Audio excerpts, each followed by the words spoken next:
So even at home, I didn't sing in front of my family. I wrote and played music when no one was home.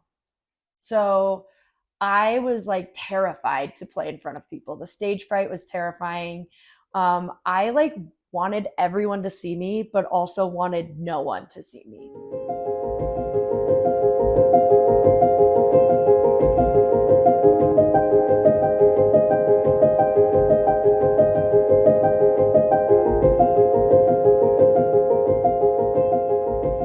I think the first time I met you, I hadn't met you in person.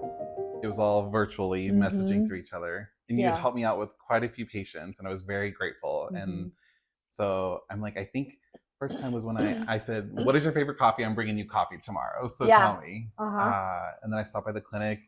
And I think that was the first time we finally met in person. Yeah. And you came in and you brought me. Oh my God. You brought me two because you ordered it twice. And I didn't even give it to someone else. I took them all for myself. I ate both croissants and drank both coffees. I love it. I think I was 18 when I sent my just like garage band recordings over to this guy, Tyler Ward, who was living in Aurora at the time, actually. And he was on YouTube and he was a music producer. And I sent him my stuff and he was like, yeah, come in and record. That's when I started. He like introduced me to what YouTube was. I didn't know what YouTube was at the time. So we started doing covers and then. And about what year is this at this point? This is like 2009. Okay. 2009, 2010. I think that was about the height of YouTube when it really became popular. Yeah. So I had just graduated high school in 2009 and we,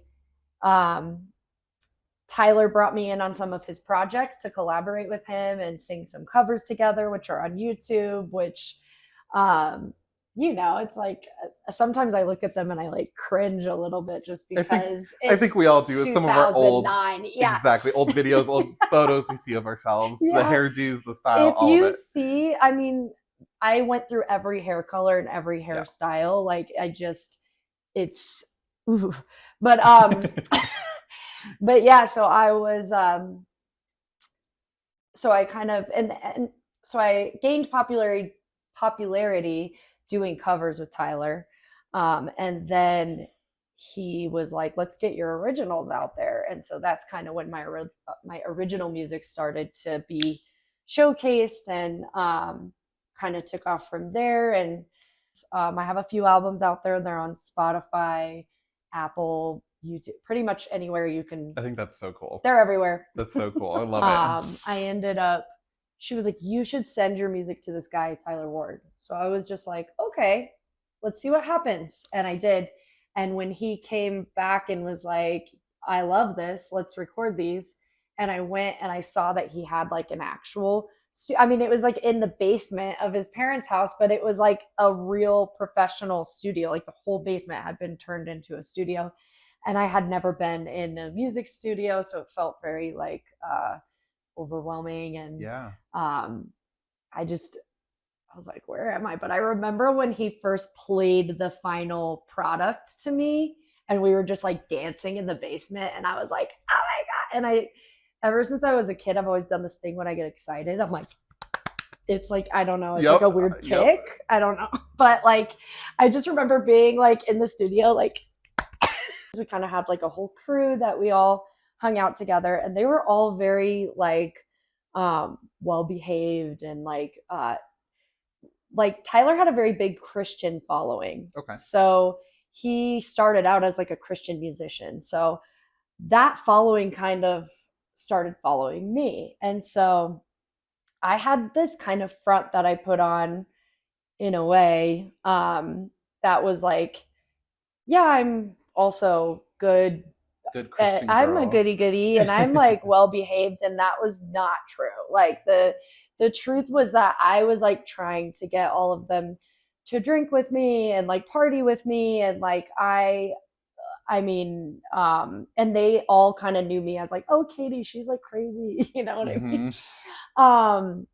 And also at the time I just like was so I was really overwhelmed by like I knew I wanted to write music. I knew I wanted to play music. I had no idea what to do with that.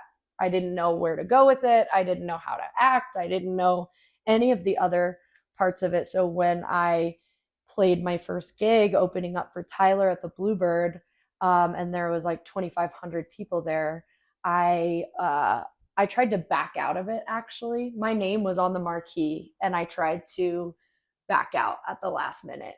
When they were doing the sound check, I like ran off stage and was like, I can't do this. And Tyler's like, okay, your name is on the marquee. You like, yeah, you gotta play. It's a big deal though. And I was only playing 3 songs that night, and I was freaking out. I don't want you looking at me, and if you're looking at me, I have to like sit a certain way with like, you know what I mean? Yeah. And so all eyes being on you, and then singing and playing a song that's like vulnerable from the heart. I was always so afraid of how it would be received. Like I just wanted everyone to love me. I think it was like a few times in, I drank too much before, and I got really like nervous and self-conscious, and like also really just like egotistical. And I was like, you know what? No one's listening to me. They're all watching the TVs. I mean, it's a sports bar. Like I'm background music, you know? But I was like, oh, they're not like all looking at me. They're not all paying attention. And I was like drunk, you know? So I was just like, got really in my head too, and was like, I'm just going to cut the set short. No one will even notice anyway. And like, they were paying me. So I was basically like, you know, screwing them over. Right. And my dad is a musician, and he plays, or he used to play for like thousands in Texas. And he actually sat me down and was like, this is, you know, he knew that I had been drinking. So we had a conversation about that. And he also was like, this is going to happen. They're not here to see you. You made a commitment. You need to follow through with that commitment. This is a job, you know? And so there was that. And I ended up like getting fired from that. Like I lost that. How did you feel as your dad's talking to you about all this? Like, did you I was bawling. Even comprehend it, or like I was bawling my eyes out because I knew that he was right.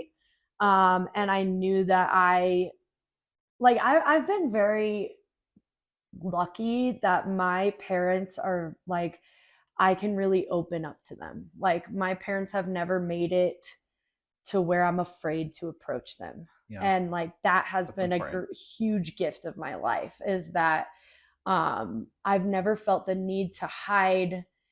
I mean, I've lied to my parents. I've hid things.